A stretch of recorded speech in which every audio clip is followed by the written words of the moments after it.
America के राष्ट्रपति Donald Trump के दूसरे कार्यकाल का 1 साल पूरा हो चुका है और इस 1 साल के कार्यकाल के दौरान अमेरिकी राष्ट्रपति ने अपने फैसलों से पूरी दुनिया में उथल-पुथल मचाई। आज हम करेंगे ट्रंप 2.0 कार्यकाल के पहले साल का पूरा विश्लेषण। जो फैसले ट्रंप ने लिए हैं उनके दूरगामी असर क्या हो रहे हैं, इनसे ट्रंप को लोकप्रियता मिली है या फिर आलोचनाओं का सामना उनको करना पड़ रहा है, ट्रंप की राह आसान हुई है या ट्रंप और अमेरिका मुश्किल स्थिति में दिखाई दे रहे हैं। इसका पूरा विश्लेषण, पूरा लेखा जोखा आगे खास मेहमानों के साथ।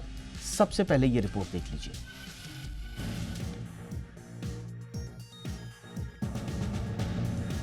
इस एक तस्वीर ने पूरी दुनिया को सकते में डाल दिया।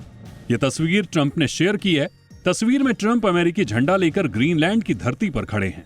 इस फोटो में ट्रंप के साथ उपराष्ट्रपति जेडी वेंस और विदेश मंत्री मार्को रूबियो भी मौजूद हैं। साथ ही ट्रंप के सामने एक बोर्ड लगा है जिस पर लिखा है 2026 से ग्रीनलैंड अमेरिका का इलाका है। इस तस्वीर के पीछे की जिद और सनक ही ट्रंप के दूसरे कार्यकाल के पहले 1 साल का लब्बो-लुआब है। आइए चलते हैं पिछले 1 साल के उस सफर पर जिसमें ट्रंप दुनिया को अपनी जिद्दी हरकतों से चौंकाते रहे।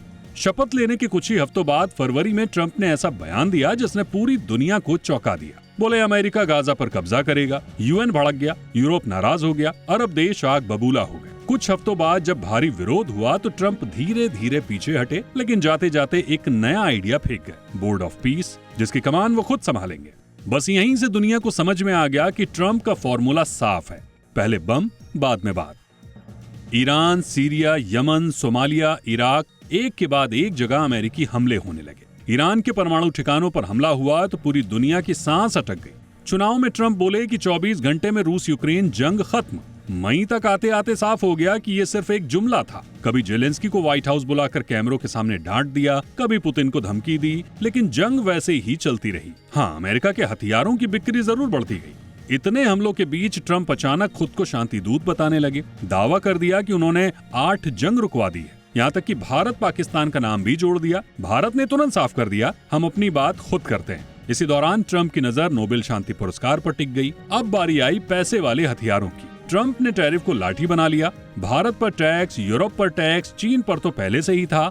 रूसी तेल खरीदने पर भारत को धमकी, ग्रीनलैंड के लिए डेनमार्क को धमकी। दुनिया की अर्थव्यवस्था में हलचल मच गई। ट्रंप ने ऐलान किया अमेरिका फिर से पेरिस समझौते से बाहर, WHO से बाहर और नाटो को भी चेतावनी दी कि पैसे नहीं दिए तो सुरक्षा भूल जाओ। अमेरिका की ग्लोबल लीडरशिप पर सवाल उठने लगे।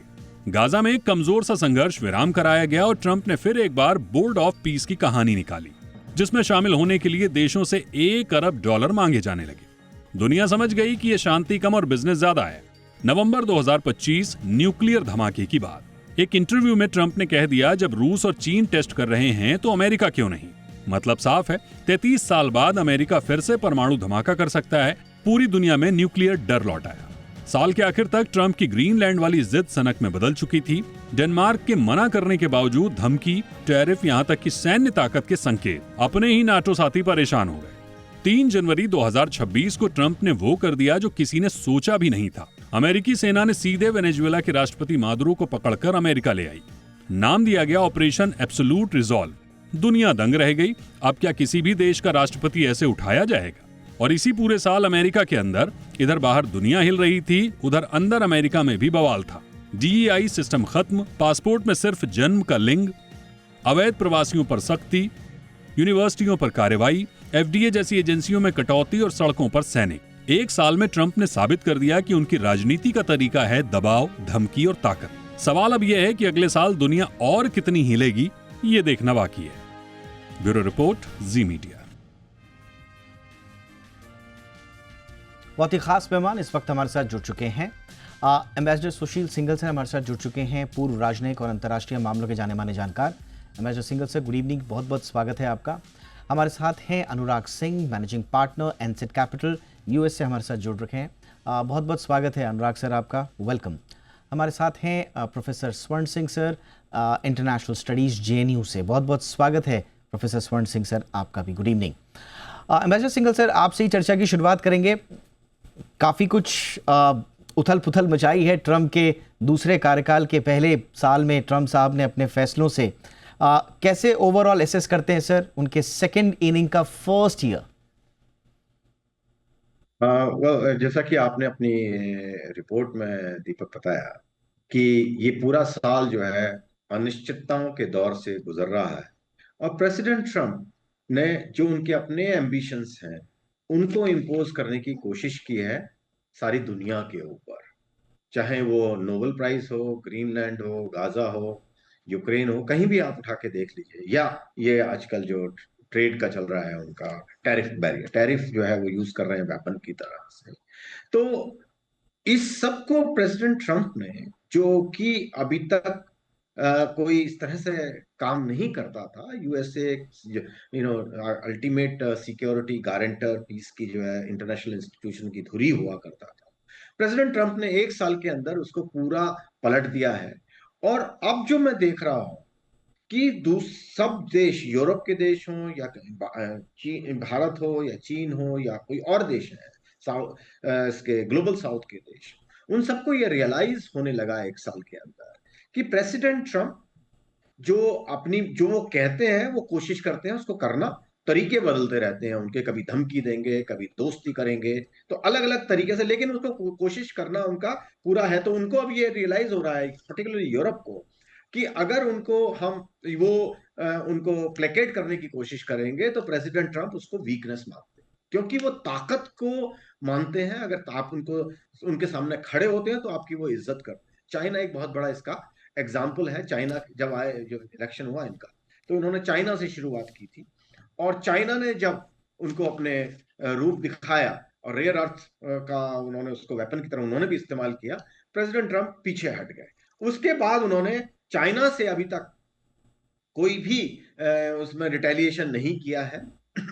उन्होंने जैसे अभी रशिया के ऊपर जब हुआ, रशिया के ऑयल के ऊपर कि भाई इंपोर्ट कर रहे हैं रशिया से, तो उसने भारत के ऊपर लगाई ये टैरिफ बैरियर जो लगाए, 25% ड्यूटी जो एक्स्ट्रा लगाई, वो भारत के ऊपर लगाई। चीन, टर्की जो उनके मिलने वाले हैं, या चीन जिनसे वो डरते हैं, उनसे कुछ नहीं किया।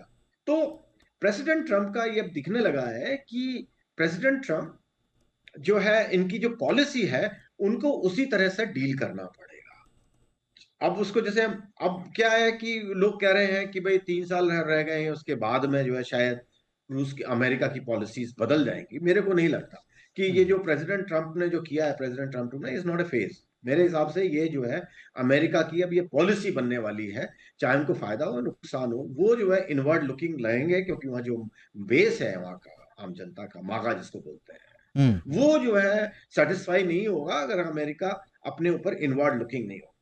और जो इनकी ग्रुपिंग है, अलायंसेस है, वो सब कंडीशनल रहेंगे। अमेरिका को फायदा है तो वो करेंगे। It's all transactional, power transactional है। तो राइट सर। ये जो policy, I think we have to live with this now, and accordingly उसके हिसाब से हमें चेंज करना पड़ेगा। एब्सोल्युटली। अब इसमें पूरे के पूरे उसमें दुनिया का जो वैश्विक इन्वेस्टर का जो सेंटिमेंट है उस पर किस तरह का बदलाव आए हैं, और निवेश को लेकर क्या कुछ बदलाव हुए हैं, इस पर अनुराग सर से बेहतर टिप्पणी कोई नहीं कर सकता। इसलिए अनुराग सर आपके पास आ रहे हैं। सर कैसे देख पा रहे हैं सर ट्रम्प के इस कार्यकाल को? कुछ लोग तो कह रहे हैं कि भाई बहुत नुकसान भी हुआ है, वैश्विक ट्रेड तनाव, मंदी के जोखिम, विदेशी निवेश पर भारी गिरावट, बहुत सारे देशों के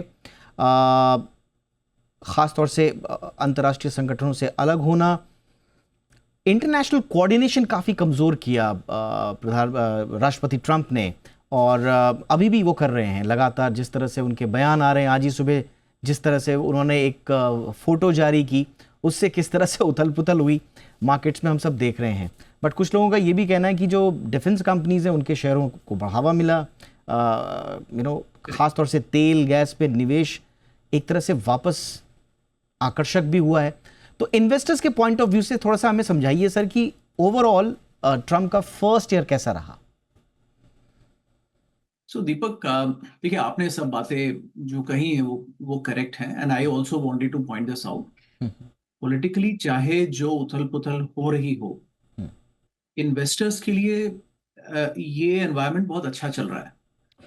हमने देखा ग्लोबल मार्केट्स, इमर्जिंग मार्केट्स ने करीब 40% का रिसर्जेंस देखा।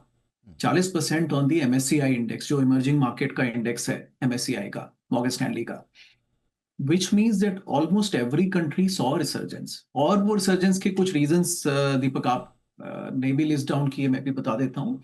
which is that markets are more interested in investments, and जब governments थोड़ा सा बैकफुट पर होती हैं तब गवर्नमेंट्स कंप्लेसेंट नहीं होती हैं, and then they try and worry about investors, consumers, tax payers, everyone, right? In a peace environment governments bureaucracy को एक्सपैंड कर देती है और कंप्लेसेंट हो जाती है। तो इस हिसाब से दीपक यूएस में भी markets are loving it. It's not about कि आज मार्केट 600 डाउन है और कल 500 अप है। यूएस मार्केट एक लॉन्ग टर्म रिसर्जेंस में चल रहा है और वो बढ़ी है ट्रम्प के आने से, वो कम नहीं हुई है। So first of all this is not, I mean, जो भी मार्केट के लोग हैं वो जानते हैं कि अब तो इंडिया में भी बात चल पड़ी है कि कैसे यूएस में इन्वेस्ट किया जाए, और बहुत सारे फंड मैनेजर्स वो रास्ते लोगों को दिखाने की कोशिश कर रहे हैं। At the same time European markets ने भी अच्छा किया अक्रॉस द बोर्ड, क्योंकि गवर्नमेंट्स डिफेंस में स्पेंडिंग करेंगी। तो मार्केट्स के लिहाज से दीपक ये this has been very good, right? और बहुत अच्छी बात है, देखिए कि कहाँ हम पॉलिटिकल सर्कल्स में बात करते हैं कि देखिए डूम्सडे हो गया, हालांकि उसमें भी दो नजरिए हैं। एक सेगमेंट कहता है डूम्सडे, लेकिन you know half of the segment really loves it, and I belong to that segment who says okay this is a welcome change after long prolonged bureaucratic work. But sir ऐसा भी कहा जा रहा है कि दीपक इसको, but sir ऐसा भी कहा जा रहा है कि खुद ट्रम्प के जो समर्थक हैं उनमें भी दो फाड़ हैं इस मुद्दे को लेकर, और ख़ास तौर से ट्रम्प जिस तरह से आंखें दिखा रहे हैं यूरोप को, यूरोपियन पार्टनर्स को, और ग्रीनलैंड के मुद्दे पर जिस तरह से वो आगे बढ़ रहे हैं, उनसे काफ़ी लोग डरे हुए भी हैं। इन्वेस्टर सेंटिमेंट्स को भी बताया जा रहा है कि ये अमेरिका के हित में नहीं है। तो इसको किस तरह से देखा जा रहा है कि अपने ही आपके अलाइज जो कि स्ट्रॉन्ग अलाइज थे, ट्रेडिशनल हिस्टोरिक अलाइज थे, आप उन्हीं पर एक तरह से आर्थिक बंदूकें तान रहे हैं, तो खुश नहीं है ट्रम्प के समर्थक भी इस बात से, ऐसा प्रतीत होता है। इस पर आपका रिएक्शन सर? नहीं, आई थिंक देखिए दीपक, एक तो हमें, and I belong to that segment, हम तो मार्केट्स में, हमें किसी एक्सपर्ट्स को सुन के अपनी ओपिनियन बनाने की जरूरत नहीं है। We can see for ourselves, right? हम अपना जजमेंट खुद लेते हैं। अगर ऐसा होता तो मार्केट्स में भी वो चिंता दिख गई होती है आपको, लेकिन मार्केट्स रिसर्जेंस पर हैं कि अमेरिका इससे और बेहतर करेगा, और यूरोपियन गवर्नमेंट्स जो कि ब्यूरोक्रेसी का पूरा मायाजाल बन गई थी, उनको भी एक शॉक लगा है, and they are also jolted कि भाई अब कंट्रीज के बारे में कुछ कीजिए और ब्यूरोक्रेसी में सिंक मत हो जाइए, और आपके पेंशन पेमेंट्स और इन सबको कंट्रोल कीजिए। सो आई थिंक इसमें देखिए दीपक, हम हर बात के दो नजरिए होते हैं। आजकल तो मीडिया में हर समय आपको जो पसंद है वो आप सुन सकते हैं। I think this is only a segment of the left media which keeps propping this thing up, but on the right I think there is unanimity that all of this is good. देखिए छोटी सी बात है, example, और फिर मैं और guest जो हैं वो इस बारे में मुझसे ज्यादा समझ रखते हैं, मैं उनका नजरिया जानना चाहता हूँ। लेकिन आई थिंक अमेरिका के लिए ये अच्छा है जो मॉनरो डॉक्ट्रिन का नया वर्जन अभी ट्रंप ने भी रिलीज किया, लेकिन वो 100-150 साल से एक ही बात है कि US should have total influence over the western hemisphere, और उसी से यूएस सेफ रहेगा। आपने देखा कैसे वर्ल्ड वॉर के टाइम पे क्यूबा कितना बड़ा एक कंट्री के नाम पे उसकी कोई स्टेटस नहीं है, लेकिन just because it was able to tie up with Russia and nuclear powers, उसकी एक स्टेटस बन गया था खामखा में। Right sir. तो इसलिए जो भी वेनेजुएला में हो रहा है, सब हो रहा है, मेरे ख्याल से ये यूएस के लिए बेहतर है, ये वर्ल्ड पीस के लिए बेहतर है, क्योंकि इससे Chinese Russian interference western hemisphere में बंद हो जाएगा। It will be good for everybody, मुझे ऐसा लगता है। All right sir. अब हालांकि फिर अगर वेस्टर्न हेमिस्फेयर वाली आपने जो बात कही, फिर उसमें ये भी आता है कि ट्रम्प जो भी कर रहे हैं, अब उनमें बारीक बातों में न जाते हुए, लेकिन मोटी मोटी समझ जो मैं अमेरिकन अखबारों में भी पढ़ रहा हूँ, स्वाभाविक है आपने जैसा कहा, अपने अपने नजरिए हैं, लेकिन इसका एक काउंटर आर्गुमेंट ये भी आ रहा है कि भाई अल्टीमेटली यूरोप और अमेरिका का टकराव अल्टीमेटली चाइना और रशिया के हित में ही है, क्योंकि उनके लिए फिर माहौल उस तरह का बनता है। बट बहरहाल इस पर न जाते हुए वापस 1 साल का जो पूरा कार्यकाल है, पॉलिसी अनसर्टेनिटी भी काफ़ी ज़्यादा रही स्वर्ण सिंह सर। टैरिफ वॉर से ग्लोबल ट्रेड डिसरप्शन हुए, कॉर्पोरेट कॉस्ट इन्फ्लेशन, ये पूरी दुनिया में महसूस की गई हैं ये सारी चीज़ें, और मार्केट जितने वॉलेटाइल हुए हैं, ये आर्थिक रूप से बड़े बड़े डिसरप्शंस हैं जिनको आप आंक सकते हैं, बड़ी नंगी आंखों से भी देख सकते हैं। बट ओवरऑल ट्रम्प के पहले कार्यकाल को आप किस तरह से देखते हैं सर? जिस सोच के साथ वो चले थे, क्या वो उसी सोच के साथ आगे बढ़ रहे हैं, या आनन फानन में अनाप शनाप फैसले ले रहे हैं, या सोची समझी रणनीति के तहत ले रहे हैं? आपका आकलन 1 साल का, प्रोफेसर स्वर्ण सिंह। देखिए दीपक, हाल ही में राष्ट्रपति ट्रंप ने ये खुद ही कहा हम्म, कि क्या ऐसा कोई कानून है अंतर्राष्ट्रीय स्तर पर जो उन पर अंकुश लगा सकता है। तो उन्होंने कहा ऐसा कोई कानून नहीं है। मेरे अपने जो मूल्य हैं, मेरे अपने जो मौलिक मापदंड हैं, वही मुझ पर अंकुश लगा सकते हैं। उसके अलावा कोई अंकुश बाहर से नहीं लग सकता है। तो पूरे इस साल में जो हमने देखा वो ये कि अंतर्राष्ट्रीय स्तर में इतिहास में बहुत से नेता हुए हैं जो बहुत ही जिनको कहें कि सेल्फ सेंटर्ड होते हैं, बहुत ही अपने बारे में सोचते हैं बजाय कि अपने टीम के बारे में, अपने देश के बारे में या विश्व के बारे में। तो पहले तो राष्ट्रपति उनमें से एक कहे जा सकते हैं, पर फर्क यहाँ आता है कि उनका लॉजिक या तरीका क्या है काम करने का, ये लगातार पजल बना रहता है। उनकी अपनी टीम के लिए पजल बना रहता है कि वो, नहीं तो टीम को थोड़ा अंदाजा होना चाहिए कि किस विषय पर राष्ट्रपति क्या कहने वाले हैं या क्या करने वाले हैं। लगातार उसमें एक पहेली सी बनी रहती है और एक के बाद एक आप देखें कि उनकी अपनी टीम में कॉमर्स सेक्रेटरी बेंसेंट की आवाज अलग होती है, पीटर नवारो की आवाज अलग होती है, मार्को रूबियो की तरीका बात करने का अलग होता है। पर ऑफ कोर्स हमें तो राष्ट्रपति ट्रंप को ही सुनना है और वो एक के बाद एक ऐसी नई पहेलियां सामने लाते हैं। निवेश चाहे लगातार शायद धीमे धीमे बढ़ा भी हो, पर जो वॉलेटिलिटी है, जो उथल पुथल है अंतर्राष्ट्रीय स्तर पर, चाहे वो राजनीति में हो, समाज में हो या मार्केट में हो, वो लगातार सामने आई है। और शुरू में ही आप देखें कि राष्ट्रपति ट्रंप ने अपना साल शुरू करते हुए पहले दिन में ही रिकॉर्ड बनाया, 26 एग्जीक्यूटिव ऑर्डर इशू किए। मतलब व्यक्तिगत तौर पर खुद निर्णय लिए, एग्जीक्यूटिव ऑर्डर करके पहले 100 दिनों में 143 एग्जीक्यूटिव ऑर्डर, और एक साल में अब तक 228, जो उनके पहले 4 साल के कार्यकाल से ज्यादा है और ज्यादातर राष्ट्रपतियों के 8 साल के कार्यकाल से भी आपको लगेगा ज्यादा है। फिर उन्होंने एक डॉज बनाया, डिपार्टमेंट ऑफ गवर्नमेंट एफिशिएंसी। हम्म, वो कहाँ गया, क्या हुआ, पर उसके चलते कई उन्होंने बड़े अफसरों को, अपने सचिवों को बर्खास्त भी किया। फिर वो जो उनका 20 सूत्रीय कार्यक्रम आप देखें कि आया गाजा पर, 29 सूत्रीय कार्यक्रम आया यूक्रेन पर। तो ये लगातार बहुत सी चीजें कुछ कार्यान्वित हो गई, कुछ नहीं हुई। तो ये लगातार जो एक तरह से अस्थिरता का माहौल है, उसके चलते 3 स्तर पर मैं जल्दी से बात कहूंगा। उनका जो बेस, जो सपोर्ट बेस है उनका, जिसको हम make America great again base कहते हैं, मागा बेस, उसमें भी दरारें आनी शुरू हुई हैं, क्योंकि वो मागा बेस नहीं चाहता कि राष्ट्रपति ट्रंप बाहर की दुनिया के झमेलों में, झगड़ों में फंसे। दूसरे स्तर पर उनका जो नेटो है, जो यूरोपियन अलायंस उनके साथ है, उसमें भी फूट आती हुई नजर आती है। लगातार अब वो 8 देशों को धमकी दे चुके हैं कि यदि आप समर्थन नहीं करेंगे अमेरिका के ग्रीनलैंड को लेने का, तो आप पर मैं टैरिफ लागू कर दूंगा। जब राष्ट्रपति मैक्रोन ने शायद कहा कि वो बोर्ड ऑफ पीस जो बना रहे हैं गाजा के लिए, उसमें नहीं जाना चाहते, तो उन्होंने कहा कि मैं 200% आपके ऊपर टैरिफ लगाऊंगा। हम्म, और ठीक वैसे ही टोनी ब्लेयर पीछे हट चुके हैं।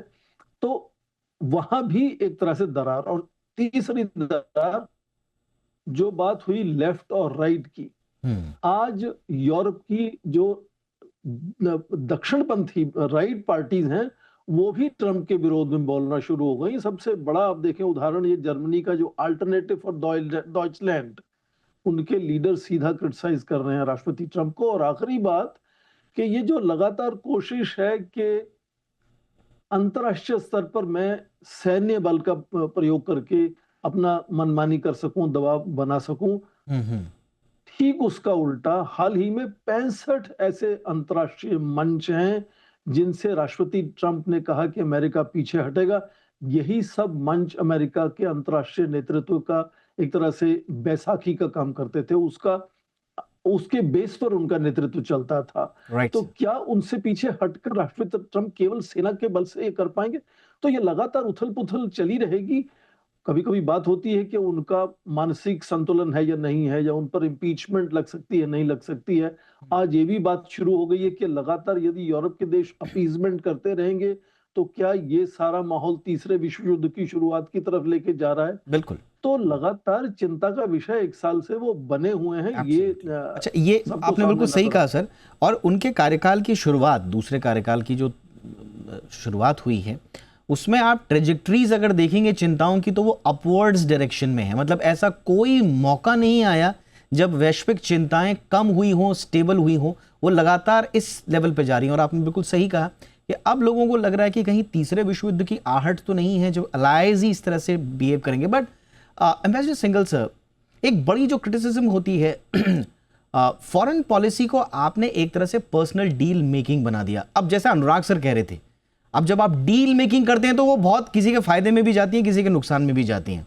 किसका फायदा किसका नुकसान नहीं, बट मैं फॉरेन पॉलिसी के, क्योंकि आप उसके मर्मज्ञ हैं सर, ये फॉरेन पॉलिसी को पर्सनल डील मेकिंग बनाना, नाटो अलायंस को पब्लिकली ह्यूमिलिएट करना, ग्रीनलैंड जैसे मुद्दे को आपने रियल स्टेट डील बना के एकदम से पेश किया है जिस तरह से, तो ये आप कितनी सस्टेनेबल देखते हैं? और दूसरा, अमेरिका के अंदर जो एग्जीक्यूटिव पावर्स को आपने नॉर्मल गवर्नेंस के ऊपर रख दिया है।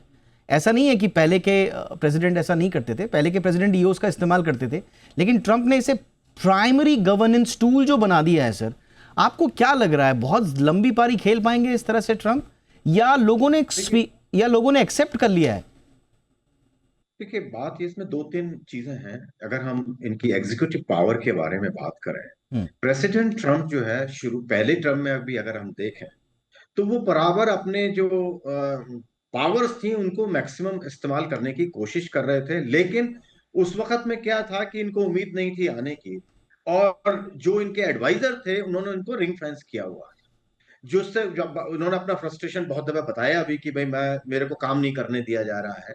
लो, अब सेकंड टर्म में जो आए तो उन्होंने पूरा इस तरह से बनाया अपने एडमिनिस्ट्रेशन में, जो भी लोग लाए, कि वो उनके यसमैन हैं। तो उनके ऊपर जो कंट्रोल था वो खत्म हो गया। तो अब वो रियल सेल्फ नजर आने लगे हैं। जैसा कि वो बार बार खुद भी कहते हैं कि मैं सबसे ज्यादा पावरफुल हूं, मेरी पावर जो है, कॉन्स्टिट्यूशन भी मेरे आगे नहीं है कुछ भी। इस तरह के वो स्टेटमेंट, वो शॉकिंग स्टेटमेंट देते रहते हैं। कभी अभी इन्होंने बोला कि मैंने जो है वो इलेक्शन नहीं होने चाहिए, मिड टर्म इलेक्शन नहीं होने चाहिए। व्हाइट हाउस कह रहे हैं कि नहीं, वो मजाक कर रहे हैं। मतलब प्रेसिडेंट कि इस तरह की बातों को मजाक कर रहे हैं, तो वो थोड़ी बात समझ में नहीं आते। मेरे हिसाब से उनकी ये टेंडेंसी क्या है वो दर्शा रहे हैं। जहां तक फॉरेन पॉलिसी की बात है, और जो दूसरे देश उसको समझ रहे हैं, America, make America great again के नाम पे प्रेसिडेंट ट्रंप ने इसको, फॉरेन पॉलिसी को, अमेरिका की फॉरेन पॉलिसी को, जैसा कि आपने सही कहा, एकदम पर्सनल फिफ्डम बना लिया है। अब जैसा गाजा की बारे में बात करूं, वो कह रहे हैं कि हम इनवाइट कर रहे हैं, हर एक कोई $1-1 बिलियन देगा तो 3 साल रहेगा, और वो जो है उसके बाद अगर देंगे तो कंटिन्यू करेंगे, और सब्सक्रिप्शन मैं बेस्ड परमानेंट पीस मॉडल।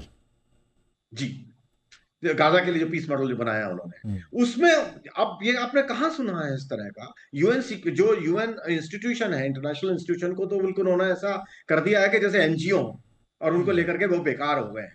लेकिन अब इसका जो हो रहा है ग्रीनलैंड के ऊपर, इवन गाजा पीस प्लान जो कमेटी बनाई है, उसमें भी यूरोपियन कंट्री या दूसरे कंट्री अब ना पुश बैक दे रहे हैं इनको। और मेरे विचार से, ओके, इकोनॉमिक्स, मैं I will not talk about it, I am not an expert, but लेकिन इकोनॉमिक्स में भी मेरे विचार से सर्टेनिटी होना जरूरी है पॉलिसीज का। वो अभी जो है, जैसे यूरोप के साथ में उन्होंने डील किया है, ईयू ने कहा कि हम जो है उसको नहीं पास कर रहे हैं, तो अल्टीमेटली तो अनसर्टेनिटी बिजनेस में आएगी। मैं यहीं से आपका क्यों ले रहा हूं सर, क्योंकि आपने बहुत अच्छे मोड़ पर इकोनॉमी का एक मुद्दा छेड़ा है। अनुराग सर के पास मैं इसी बात पे आ रहा था।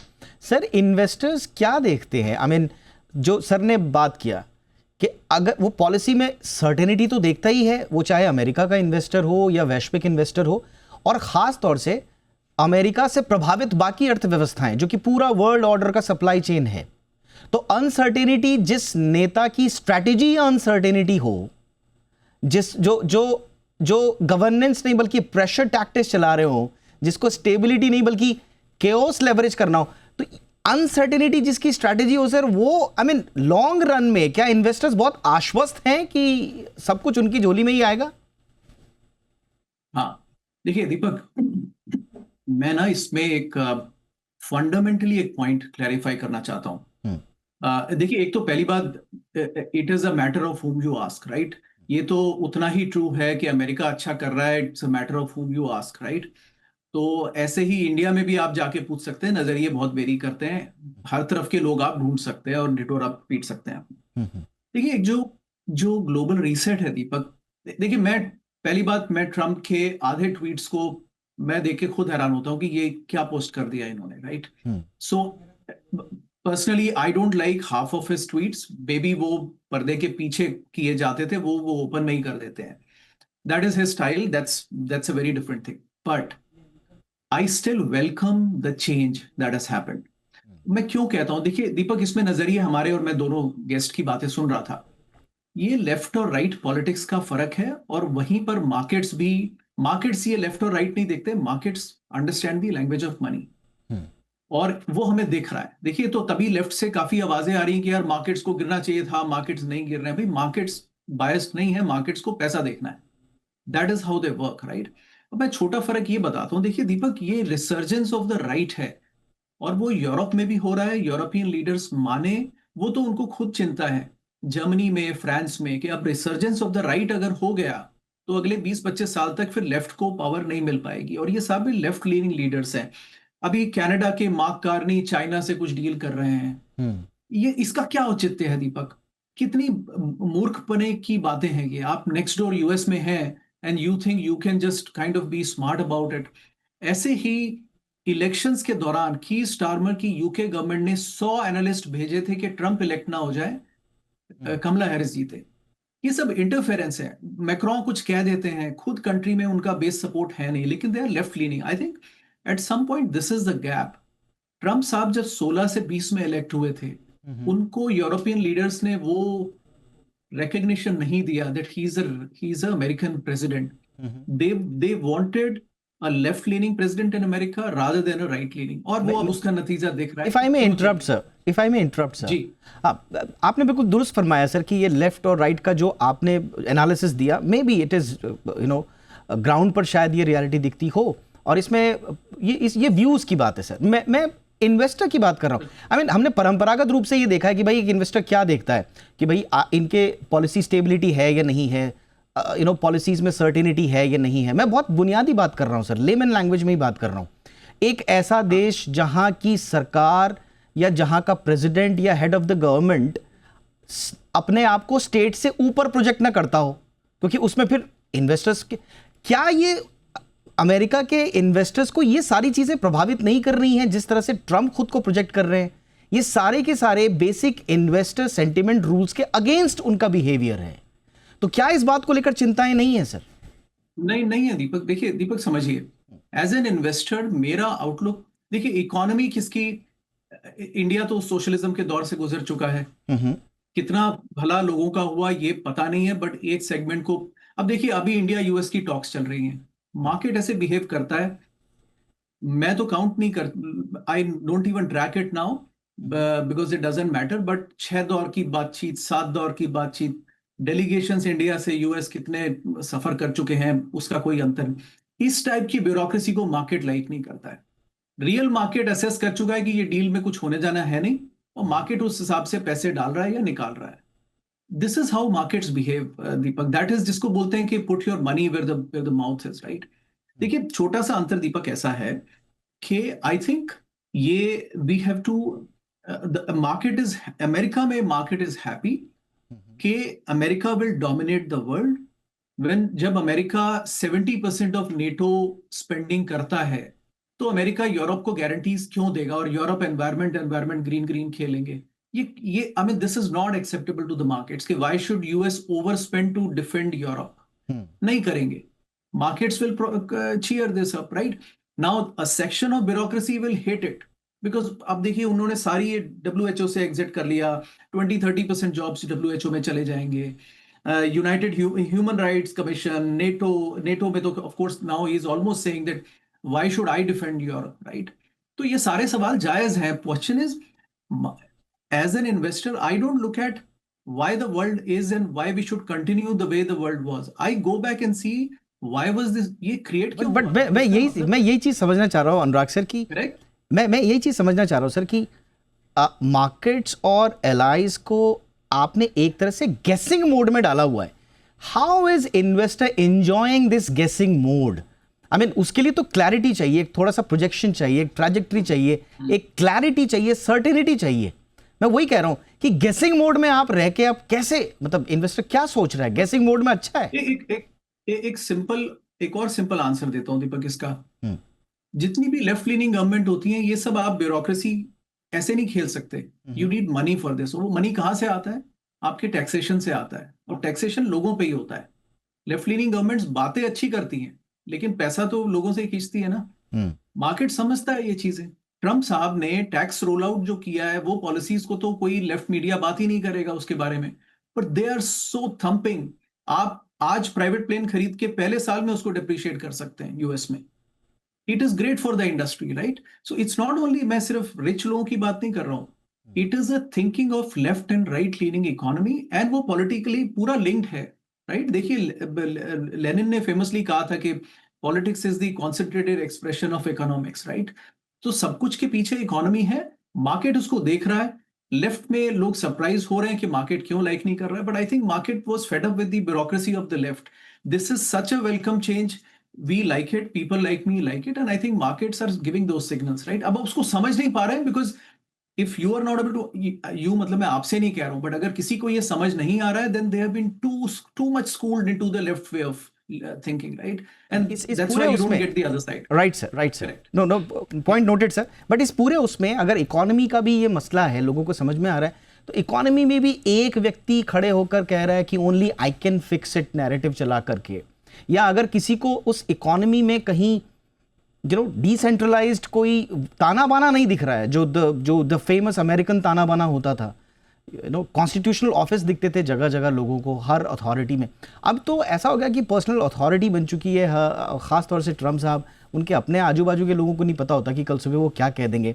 तो बहरहाल मेरे लिए ये एक प्रश्न अभी भी बचा हुआ है। आपने बहुत अच्छे से बताया कि दरअसल कौन सी सोच है और पॉलिटिक्स क्या है इसके पीछे, बट मैं अब प्रोफेसर स्वर्ण सिंह सर आपके पास जा रहा हूँ। स्वर्ण सिंह सर, मुझे अब ये बताइए, अब आगे क्या करने चाह रहे हैं, और क्या दुनिया ने पचाना एक तरह से शुरू कर दिया है ट्रम्प को, और इसी तरह से उनको स्वीकार किया जाएगा, डिस्काउंट कर दिया है उनके एटीट्यूड को, या वो और सरप्राइज देने वाले हैं और परेशान करेंगे? आप देखें, उनकी फ्रीक्वेंसी और इंटेंसिटी सरप्राइज देने की लगातार एक साल में हर महीने बढ़ती हुई नजर आई है, और उसकी मान्यता दो स्तर पर है। पहले तो क्या अमेरिकी नागरिक खुश हैं उनकी बातों से, या उनको लगता है कि भविष्य हमारा उज्जवल है राष्ट्रपति ट्रंप की नेतृत्व में। फिर दूसरा, अंतर्राष्ट्रीय स्तर पर जो उनके दोस्त हैं, जो हिस्सेदार हैं, साझेदार हैं, या वो देश जो प्रतिस्पर्धा में उनके सामने हैं, वो किस तरह से उसको आंकते हैं। पर आप ये इसकी ध्यान पहली रखना, परीक्षा सर मिड टर्म इलेक्शंस होगी नवंबर दिसंबर की। जी बिल्कुल, मैं वहीं जाने वाला था कि आप देखें कि अभी हम नवंबर में ही इसका कुछ नतीजा सामने देखेंगे कि अमेरिकी नागरिक जो हैं वो कैसे आंकते हैं राष्ट्रपति ट्रंप की जो नेतृत्व है एक साल का, जब तब तक करीब करीब 2 साल होने को आएंगे। पर उसके साथ ये याद रखना जरूरी होगा कि अमेरिका केवल पिछले 8 या 5 या 6 साल से नहीं बना है। अमेरिका करीब करीब 250 साल पुराना राष्ट्र है, और दुनिया की केवल सबसे बड़ी आर्थिक व्यवस्था नहीं है, 28 से 30 ट्रिलियन डॉलर की आर्थिक व्यवस्था है। केवल चीन करीब करीब 20 ट्रिलियन डॉलर उसके पास आता हुआ नजर आता है। उनके बाद जो तीसरे, चौथे, पांचवें हैं वो 6 ट्रिलियन, 5 ट्रिलियन, 3 ट्रिलियन इस तरह से है। तो उसका जो आर्थिक स्तर है, जो उसका साइज है उसका, वो नेता कैसे भी हो उनका प्रभाव लगातार बना रहेगा, ये गारंटी करता है इसका। केवल ये आर्थिक व्यवस्था नहीं, उसके साथ तकनीक में भी अमेरिका हमेशा से, करीब आप देखें आधी शताब्दी से, आधी सदी से लगातार तकनीक में सबसे आगे है, सेना में सबसे ज्यादा बल है उसका, तो सॉफ्ट पावर उसकी ज्यादा है। तो राष्ट्रपति ट्रंप जहां है, वो उस देश का, उस औहदे का बहुत प्रभाव है। उसको क्या वो बिगाड़ेंगे? तब भी बिगाड़ने में भी बहुत समय लगेगा, और बिगाड़ नहीं पाएंगे पूरी तरह से, ये मैं कहना चाह रहा हूं। तो चाहे वो कर रहे हैं गलत चीजें भी हो, पर वहां से भी अमेरिका को कमजोर होने में बहुत ज्यादा समय लगेगा, ये नहीं कि बहुत जल्दी से कमजोर हो जाएगा। दूसरे देश लगातार उसका समाधान ढूंढेंगे।